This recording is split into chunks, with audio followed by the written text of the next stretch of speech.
As we step into our 60s and beyond, many of us look forward to a time of greater peace, enjoyment, and the freedom to savor life's simpler pleasures.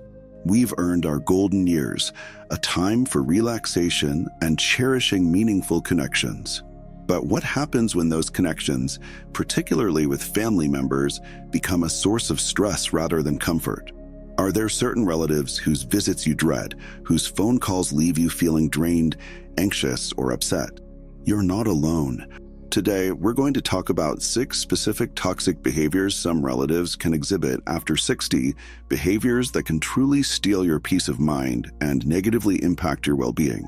More importantly, we'll explore how to identify these damaging patterns, discuss why it's not only okay but essential to set healthy boundaries, and learn practical ways to protect yourself and your tranquility. When should you consider limiting contact? And how can you reclaim your right to a peaceful life?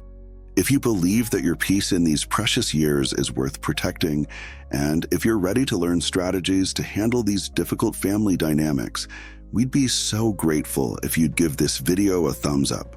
It helps us reach more people who might be struggling with similar situations. And please, do consider subscribing to our channel for more content focused on navigating later life with wisdom and well-being.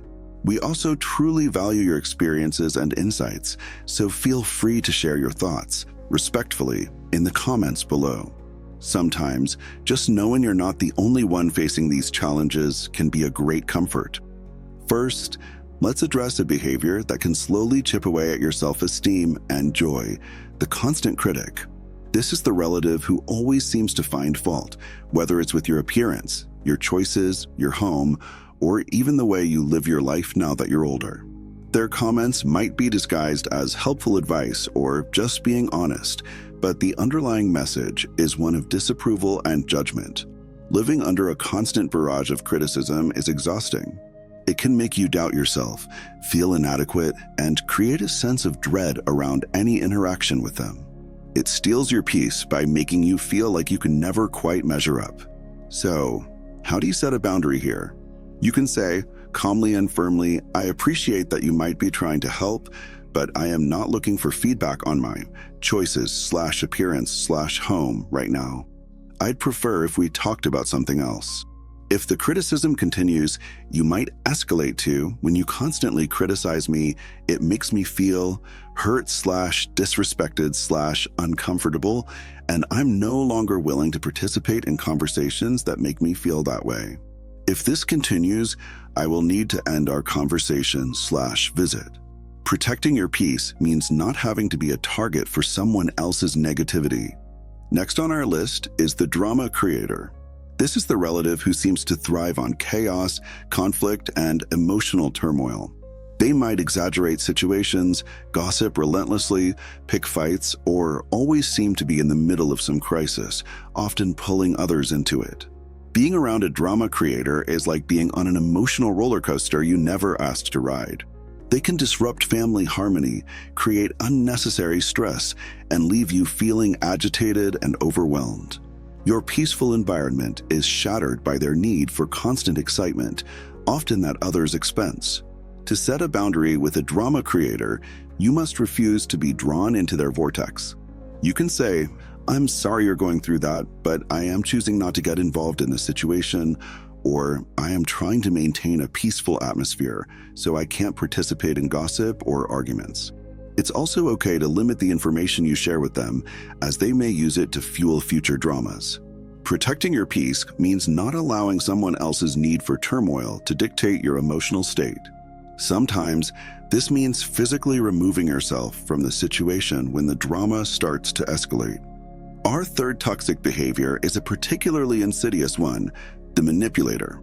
This relative might use guilt trips, play the victim, or employ emotional blackmail to get what they want, regardless of your own needs or feelings.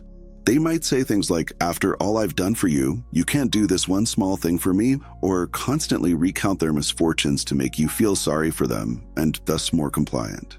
Manipulators can make you feel trapped, resentful, and like you're constantly walking on eggshells. They steal your peace by making you feel responsible for their happiness or by making you act against your own better judgment out of guilt or obligation. Setting boundaries with a manipulator requires recognizing the tactics and refusing to play their game.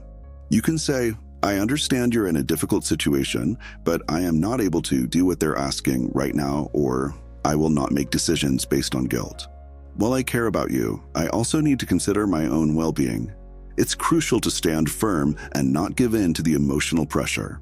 Remember, you're not responsible for managing another adult's emotions or solving all their problems, especially if they are using manipulation to control you.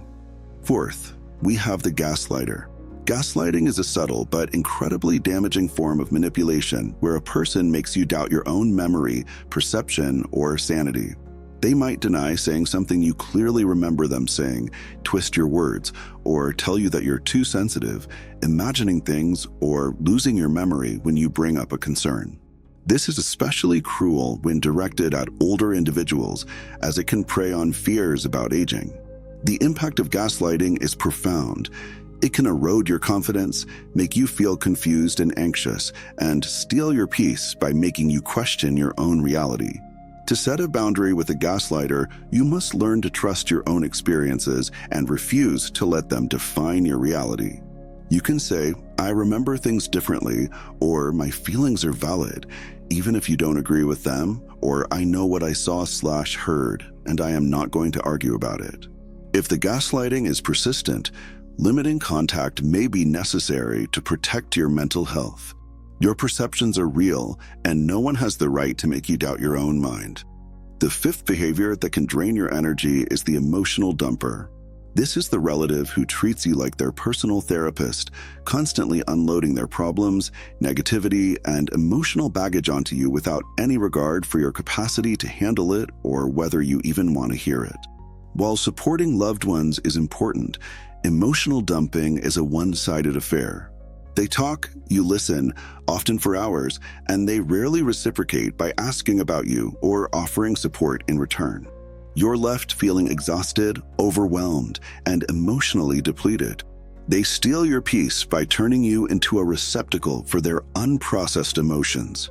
To set a boundary, you can say, "I care about you, and I see that you're going through a lot, but I don't have the emotional capacity to discuss this at length right now. Perhaps we can talk about something lighter, or I can listen for a few more minutes, but then I need to change the subject / end the call / focus on something else." You might also gently suggest they seek professional help if their issues are ongoing and severe. Protecting your peace means recognizing you are not an unlimited resource for everyone else's emotional burdens. Finally, number 6 is the boundary ignorer. This is the relative who consistently oversteps the limits you've tried to set, no matter how clearly or politely you've stated them. They might show up unannounced despite you asking them to call first, continue to give unsolicited advice after you've asked them to stop, pry into your personal affairs, or disregard your requests for privacy or space. This behavior is frustrating and disrespectful, making you feel like your needs and wishes don't matter. It steals your peace by constantly forcing you to defend your personal space and autonomy. Setting boundaries with someone who ignores them requires firm and consistent reinforcement. You might have to repeat your boundary clearly. "I've mentioned before that I prefer," your stated boundary, e.g., you call before visiting. "I need you to respect that." And then, crucially, you must enforce a consequence if the boundary is crossed again. For example, if you arrive unannounced again, "I won't be able to invite you in." Or, if you continue to bring up topic you asked them to avoid, "I will have to end our conversation." With boundary ignorers, actions often speak louder than words. So, how do you effectively set these boundaries, especially when it feels so difficult with family? First, know that it is absolutely okay to prioritize your peace and well-being, especially in your 60s and beyond. This is not selfish, it's self-preservation. Communicate your boundaries calmly, clearly, and as simply as possible. Use I statements to express your feelings and needs, such as "I feel emotion" when you behavior and "I need what you want to happen."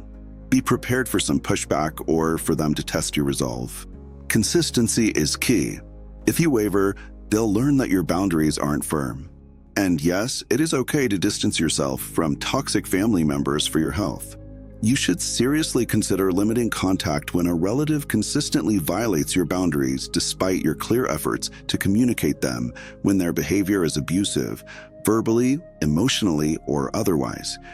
Or when your interactions with them consistently leave you feeling stressed, anxious, depressed, or physically unwell. Your health and peace of mind are paramount. Sometimes, loving someone means loving them from a distance. Protecting your peace in your golden years is not just a luxury, it's a necessity for a happy and healthy life. Recognizing these toxic behaviors and understanding that you have the right to set firm boundaries is the first step. It takes courage, especially with family, but the tranquility and self-respect you gain are invaluable. You deserve relationships that are supportive, respectful, and life-enhancing, not draining and destructive. Choose to cultivate an environment that nurtures your spirit. Thank you for joining us for this important discussion. We hope these insights offer some guidance and reassurance. If this video resonated with you, please give it a like, subscribe for more content, and share your experiences or strategies in the comments below. Your wisdom is a gift to our community. Until next time, take good care and protect your peace.